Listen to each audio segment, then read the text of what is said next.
Tollywood hero Akkineni Nagarjuna వరుస వివాదాలు వెంటాడుతున్నాయి.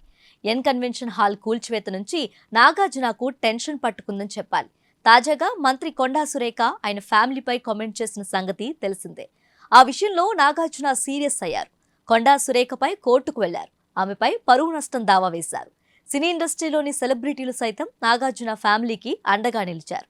సమంతపై కొండా సురేఖ చేసిన వ్యాఖ్యలకు సినీ ఇండస్ట్రీ మొత్తం ఏకమై వార్నింగ్ కూడా ఇచ్చింది.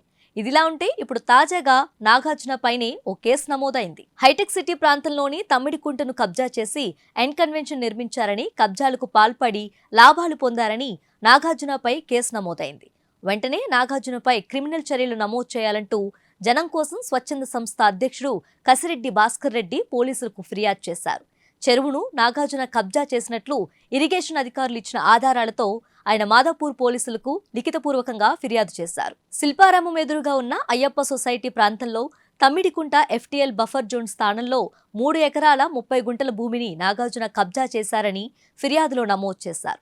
అలాగే కన్వెన్షన్ హాల్ నిర్మించి ఆదాయాన్ని పొందారని ఫిర్యాదులో తెలిపారు. 100 కోట్ల విలువైన చెరువు స్థలాన్ని కబ్జా చేసి రెవెన్యూ, ఇరిగేషన్ చట్టాలను ఉల్లంఘించారని, పర్యావరణాన్ని విధ్వంసం చేశారని నాగార్జునపై ఆరోపణలు చేశారు.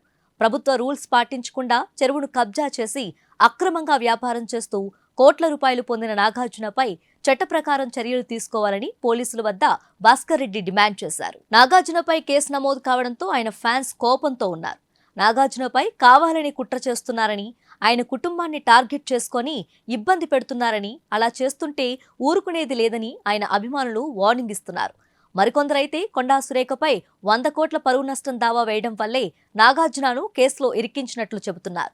మొత్తానికి ఈ కేసు విషయం ఇప్పుడు ఇండస్ట్రీలో హాట్ టాపిక్ గా మారింది.